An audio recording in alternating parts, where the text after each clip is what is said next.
If you have a desire to become a better version of your current self, then this podcast is for you. I share with you helpful thoughts, tips, and stories surrounding fitness and self-improvement which you can apply to your life today.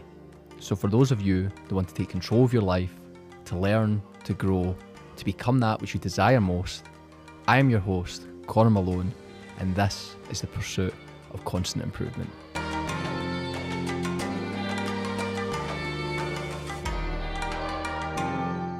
In today's episode, I want to share with you 10 things that I've learned throughout my 10 years in my fitness and self-improvement journey, more so with my fitness side of things, with my training, with my nutrition, things that I've experienced in these past 10 years, whether that be working in it or with my own training. These things that I wish I knew earlier, and the things that if you know now can help you progress in the future. Because as I said, I've been in the fitness industry for 10 years. I'm 25, I started going to the gym when I was 15. And in that time, I've never missed more than a week. And those weeks that I've missed have probably been through illness. And I think that's only happened maybe 2 or 3 times in those 10 years. I've studied for 4 years of those 10. I've continued to work for the past 5 years in the fitness industry. So these things are the things that I've cultivated and realised that I wish I knew in the beginning of my journey. So I hope this finds a great bit of value for you. And what you'll probably find in today's episodes is that a lot of these tend to be myths, things that I was told or I believed in the beginning that just happened not to be true going forward from here. So again, we'll get straight into it. Number 1 of 10 is to do with our calorie intake. Now, if you're trying to, whether that be lose weight or gain weight, gain muscle, lose body fat, whichever one it happens to be, all of these principles will follow suit for this, and this first one is no different. And that is that calorie intake always trumps everything else. So whether you're trying to gain mass, it's more optimal to be in a calorie surplus. Whether you're trying to lose body fat, we need to be in a calorie deficit. It is the most important factor for each of those two things. Because social media today is filled with different things in terms of different diets, different fads that are trying to get you to, whether that be buy something or try something. They're trying to get you to pull you in different directions, but we need to understand that the calorie intake trumps everything. So if you're looking to lose weight, no matter what diet you follow, if it places you in a calorie deficit, you will lose body fat in the long term. There is no other way about it. From a physiological level, that will happen. Now, any diet, any successful diet will create that calorie deficit. Because in the beginning of my journey, I was always thinking, what is the most optimal diet? What are the most optimal things? Now, very simply, the most optimal diet for you is the one that you can stick to. The one that you can stick to and feel good, feel energized on, boom, more power to you. That's what you want to aim for with that. So I've always went with the kind of calorie tracking approach, which is something I'll speak about a little bit more in this episode. But whatever diet that happens to be, you follow that. And as I said, the calorie intake is king. If you want to lose body fat, you have to be in a deficit. If you want to gain mass at a faster rate, you have to be in a surplus. Now, you can gain muscle mass in a maintenance level or even in a deficit, but if you want to more optimize that, then you have to be in that surplus. But again, calorie intake always comes first. There's no two ways about it. And as I said, all diets will work if you're in that calorie deficit from there. And one of the things I remember hearing, which was quite interesting, was you can eat anything, but you can't eat everything. It's in the sense that we need balance. There's no one thing that is going to stop you from losing body fat if you eat it. But if you eat too much of it and you go into a surplus or a maintenance level, that is what would stop you. But that's something that I wish I knew and understood, and I stopped looking for all these other quick fixes or fads in between that. Now, the next one is to do with macronutrients. Now, macronutrients are simply what we call energy yielding nutrients. So that's things that give us energy when we eat them. So that's carbohydrates, that's fat, that's protein, and actually alcohol as well. But we're not going to get into that today and explain that, because what I want to talk about is how the most important and the only essential one of those is going to be protein. Now, let me explain that, because that can be quite controversial if people don't get the rest of the facts in this. Now, the reason I say that protein is the only essential macronutrient is because with carbohydrates and fats, for us to function at a high level as human beings, we don't tend to need a high degree of both of them. Now, with protein, if you do not get sufficient protein, you cannot build muscle mass, full stop. Which if you're training in the gym, if you're weight training, that is some element of your goal. You might not want to be huge and muscular. You might just want to gain a little bit of mass and be a little bit more toned. You're still trying to build muscle. Almost all health benefits that people seek in the gym come from having more muscle mass. And that can only be achieved through consuming sufficient protein. Now, the reason I say it's the only essential macronutrient is because the vast majority of people consume enough carbohydrates and enough fats without having to track or emphasize them. So for example, if you to go about your normal diet, let's say you don't follow a specific diet, you probably consume a decent amount, probably even too much carbohydrates and fats, but not enough protein. It is super common. So if you hit your protein goal and you hit your calorie goal, the chances are you're going to get enough carbohydrates, you're going to get enough fat. In most cases, that is the case. However, with the vast majority of people, they aren't consuming sufficient protein. So it is key. And in my opinion, it is the most essential of those macronutrients, because without it, we cannot build muscle mass, we cannot sustain muscle mass, which for most of us is the goal going forward there. Now, another thing that's super common is when people start in their own fitness kind of transformation, they're tracking everything. They're tracking their whole macros, they're trying to hit a certain amount of fat, carbs, and then their protein. Now, the two essentials are your calorie intake, your protein intake. How much carbs and fats is not going to impact how you feel on a daily basis in terms of to a smaller degree. Like if you have 150 grams of carbohydrates versus 200 grams of carbohydrates, you're not going to notice the difference. Whereas if you have 100 grams of protein versus 150 grams of protein, that would make a huge difference in the long term. So the main thing I want you to take away from that is if you are tracking your calorie intake or just your macros in general, unless you're an elite level athlete, there is likely no need for you to track your carbohydrate and fat intake. You're just adding an extra hurdle that you can potentially fall over, which can potentially make you quit. Nail your calorie intake, nail your protein intake, and I guarantee you'll get the vast majority of results going forward. Now, the next one is to do with recovery and how essential it is, because it's something beginners always start to, they just don't focus on it, simply put. They don't focus on the recovery, because without proper recovery, our progress will slow down, which people take for granted. Now, with overtraining or under recovery, again, as I said there, it comes from doing too much volume. So you're doing too much in the gym, which then reduces your output in terms of what you can actually do in the gym. So if you've trained too much, you go into the gym 2 days later, you're still under recovered. Your output, how much you can lift, the amount of weight, the speed that you lift at is all going to decrease, which is then going to decrease your results going forward. So if output is down, results are going to be down with it. So it's so important that we recover properly. Now, to recover properly between sessions, there's a few things that you should focus on. That would be getting sufficient rest between sessions. So let's say, for example, I train my upper body. If I go and train it the next day, chances are I'm not going to be sufficiently recovered. So my output is going to be lowered. Therefore, my results are going to be worse, and I'm even going to prolong my recovery even longer going forward from there. So resting sufficiently between sessions. Now, that can be 48 hours. So for example, if I train upper body on Monday, if I train it on Wednesday, most of the time I could be fully recovered, depending on how much I do. The easy way to do this is through trial and error. If you go in on Monday, you do an upper body session, you go in again on Wednesday, and you find that you can't lift the same amount of weights, or if not more, chances are you're under recovered and you need more time between each session. So you would then increase that to maybe 72 hours from there. If you're still not recovering, chances are you're doing too much volume of the next two things you're not doing enough of. Those two things would be coming from your sleep and your nutrition. Sleep is probably the most important factor when it comes to recovery. If you're not getting sufficient sleep, whether that be 7 or 8 hours per night, and it's good quality sleep, chances are you're not going to be recovering enough, and it's going to impact upon your sessions. That's something I never understood in the beginning, and I was wondering why I was plateauing all the time and I couldn't push more weights in my session, and I couldn't progressively overload.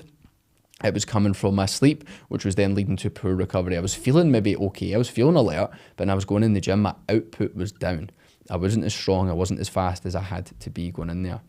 Then the next one, of course, is nutrition, mostly coming from protein intake. If you aren't consuming sufficient protein, you're not going to be giving your muscles what they need to then recover, to then help you grow and adapt.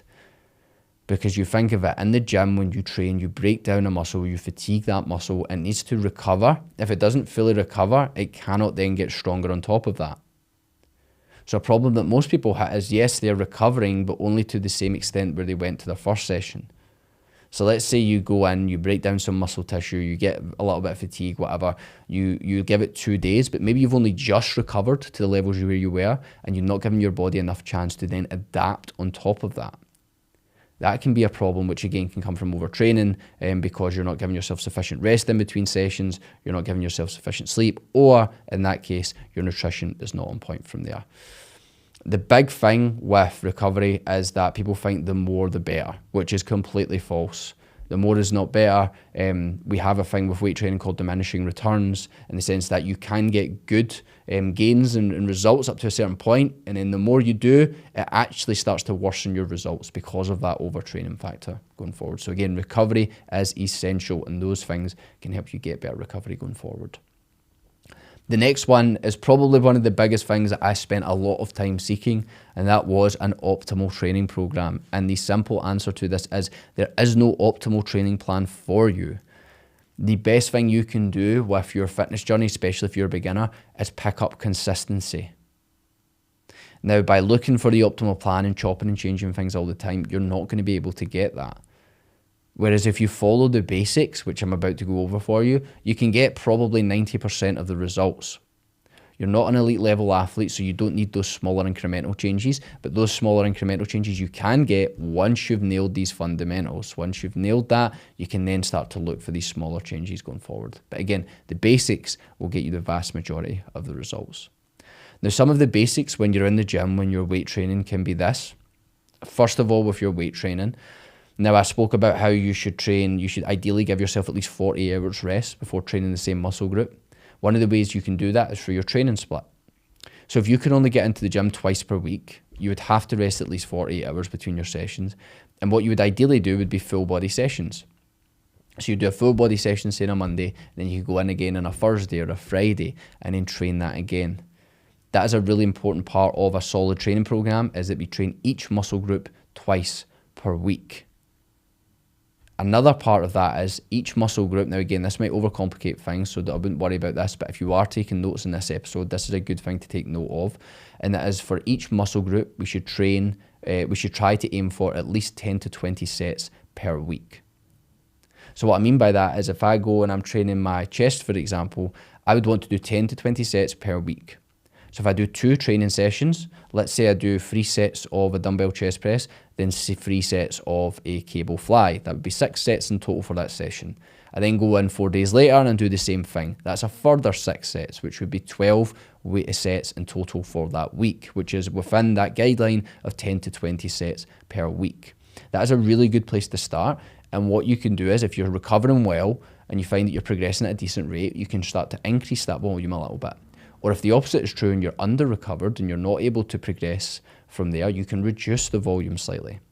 But it tends to be that we don't need to do as much as people first think. But that's one of the things that you should be focusing on with your training program. It doesn't need to be optimal, but if you follow those good guidelines, it will help. Another couple of things that you can focus on is training through a full range of motion, so leaving your ego at the door and not half repping with all the exercises you do. Training close to a point of failure as well. Obviously, this is with good technique. If you are not training close to a point of failure, you're not going to stimulate the adaptive response. So basically, you're not going to trigger your muscles to grow and adapt, which is what we want. So we need to be close to that point of failure, roughly within 3 reps, to the point of where you could not push the weight anymore. That is a really good solid guideline. If you follow those, you don't need the most optimal plan. Those will help you get the vast majority of results. I have a free training program, which you can get in the description below. It's, as I said, completely free. It covers all of that. It gives you a workout that you can do 4 times per week. Again, if you need that structure, that will get you the vast majority of results. It's a great place to start before you start trying to find the optimal plan for you.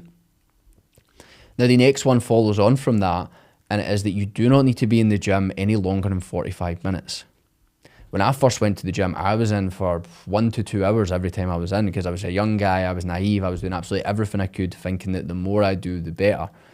But it's very clear from research that the more that we do isn't better because of those diminishing returns that I spoke about. So can you be in the gym for more than 45 minutes? Of course you can. It can be absolutely fine. But you do not need to be. the most impactful work that you can do in the gym will be done within the first 45 minutes. And that workout plan that I've got in the description can be done in around 45 or 50 minutes going forward from there. And that is including your rest periods in between from there. You're not physically working for those whole 45 minutes from there. So the only time I would really encourage you to go over 45 minutes or an hour would be if you're doing maybe cardio at the end of your workouts. In an ideal world, you would split the two, but it's not going to make a huge difference. Always do your cardio after your weight training, because if you do your weight training after your cardio, you'll be too fatigued and you won't have much output with that weight training session. But a really important one there, because it's one that people just don't understand. They're trying to be in the gym for an hour, hour and a half, which if anything, puts you off because it takes so much time. So you can get a really effective workout in 30 to 45 minutes. Now the next thing is one of the best things that you can do from a nutritional perspective, and I mean in terms of just learning and understanding nutrition, which sounds boring, but it is tracking your nutrition using an app like MyFitnessPal. If you've never done it before, I would highly recommend this. Tracking your nutrition can help you understand calorie intakes. It basically helps you understand food better. Because people tend to underestimate how many calories are in things. They tend not to know how much protein is in something. Whereas if you want to learn what we call intuitive eating, so you want to be able to look at food and understand roughly how many calories are in it or how much protein is in it, you start by tracking your calorie intake. So you could do this for 2 weeks, and I guarantee you'd learn more in 2 weeks than you've learned in years about nutrition. All you need to do is put in the foods that you're eating. It'll tell you if it's high in protein, high in sugar, high in whatever, and you'll learn an absolute ton. It's one of the best things I ever done was when I started college. That was when I started tracking my calorie intake, and I'd done it for, let's say, a 6 to 8 month period consistently, and I learned a ton from that. And I don't need to do it every day. Now I can learn because I've got that intuitive eating approach, which I learned through tracking from there. But in general, it gives you a better awareness of foods, and it's a lifelong skill. And when I start with clients and they've never heard of MyFitnessPal, they've never used it before, it's one of the first things that they come to me and say is like, wow, this is incredible. Like, this is amazing, the amount I've learned about the foods that I eat, and I've only been using it a week. So it's something I'd highly recommend, even if you only do it for 2 weeks. You'll understand portion controls better, how much calories are in things, how much protein is in things, and it's super beneficial going forward from there. Another thing that is incredibly important for your results and the quality of your results is tracking your training. So when you're weight training in the gym, one of your main goals and focuses should be to do something called progressively overload, which means if you go in the gym and you lift 10 reps with 60 kilograms of whatever exercise, the next time you go in, you try to lift 11 or maybe even 12 reps of that same weight with that same exercise with the same technique. If you do that, that's called progressive overload. It shows your muscles are getting stronger and they're beginning to adapt. And that can trigger that adaptive response that we're looking for. Now, rather than going in and trying to remember what you've done last time, tracking your exercises, your training in general is so important. My clients do this through our app that we use, but what you can do is simply use your notes. Using the training program that I gave you, it gives you the structure, the rep targets, the set targets, the rest periods. What you can do is track on your notes what reps you get for each set. So if you do 3 sets, you can track that. Next time you go in, you can see progression from there, and that can ensure that you're progressively overloading. Again, so if you have a plan, you stay consistent with that plan, that allows you to do that. So by tracking your training, you can progressively overload, which will get you better results going forward. Now, the next one is to do with supplements. Again, one of the big things that I found, especially as a young guy who wants to build muscle, you're throwing all these different supplements at you because all these people are trying to sell them and make money off them. So people will tell you that this works, that works, when in fact, most supplements have very little long-term data supporting their effectiveness or how much they actually work. There are 2 supplements that I've taken a load of different supplements in terms of from pretty much every amino acid you can ever think of, your BCAAs, things like that. The 2 that I would recommend would one be protein powder, and simply put, to help you get your protein target in, because if you can't get it from foods, ideally you would, it can be a quick and simple solution to help you increase that calorie intake. The next one would be creatine. In terms of all the health benefits, particularly from a strength perspective and a progressive overload perspective, the only thing and downside with creatine is you have to take it every single day for it to be effective, but it's also been shown to have some good cognitive benefits of late. So in general, whether you weight train or not, creatine would be a great supplement to take, but it's something you need to take every single day. In terms of everything else out from that, I would not recommend it. because most supplements cost a fortune. They make little to no difference. Some of them can be very addictive, whether that be like a pre-workout, because again, with caffeine, what we do is we build up a tolerance to it, and guys are taking these pre-workouts every single time they train. They become reliant on it. So not only do they spend a fortune, but they also end up becoming addicted to caffeine and these stimulants from there. So nothing else will really have a huge effect on your training or your nutrition more than protein powder and creatine. So if you're looking at supplements, those are the two. Later down the line, if you want to try and optimize, you could always do that, but these are the two to go with, okay? You don't need to worry about anything else. Go with them, and that will get you the most benefit out of any supplements that are out there on the market. Now, another thing is to do with comparison, and it is what you see online is always the best versions of people. And I struggled a lot with this when I was 15, 16, 17, 18. I was looking at all these bodybuilders online. First of all, you don't understand that most of these guys, or some of these guys, are on performance enhancers. But not only that, all the photos they put up are in good lighting, they've got a pump, they're tensing, but the damage that that can do to you is pretty significant in terms of, as I said, comparison. You compare yourself to them and you're thinking, right, well, why have I not got that or whatever? And it's always because people are putting themselves in the best light in social media. It's so important to understand that. And that, in fact, comparison is the thief of joy. So it's something that once I started to understand that, it had less of an effect over me. But I always used to look at these guys, these bodybuilders, and think, wow, that guy has an 8-pack and he's not even tensing, when obviously they're tensing in every single photo. But again, it's such an important thing to know. What you see in social media is always going to be the best versions and variations of people. So don't let that deter you in your efforts going forward. Now, the last of the 10 things that I wish I knew 10 years ago when I started training in the gym, when I started my own fitness journey, was that you don't need to optimize, you need consistency. And that's probably one of the biggest takeaways. It's one of the things I mentioned the most throughout this episode. I was always looking for these small things like, oh, what can I do to increase my performance in the gym? What can I do to increase my recovery? These small wee things. You try these supplements, you try these little hacks and everything like that. But the thing with that is, unless you're nailing the essentials, they will make zero difference. And in terms of the essentials, that would be your weight training. So make sure your weight training is of good quality, consuming sufficient calories, whether that be if you're losing body fat, to put you in a calorie deficit, or if you want to gain as much mass as possible, put you in a surplus, consuming sufficient protein, and then sleeping well with good quality sleep. If you nail those 4 things, yes, then you can look to optimize. Whereas if you start bringing all these supplements, but you're not sleeping enough, you're not training hard enough, it's not going to make a difference whatsoever. So again, consistency first, nail the fundamentals, nail the basics, then you can start to try and optimize and bring all these small things. But until then, you focus on those fundamentals from there. Another thing I would say in terms of your fitness journey is, a lot of people don't understand this because obviously you're young, but when you start going to the gym, a lot of times you're committing to a lifetime of self-improvement.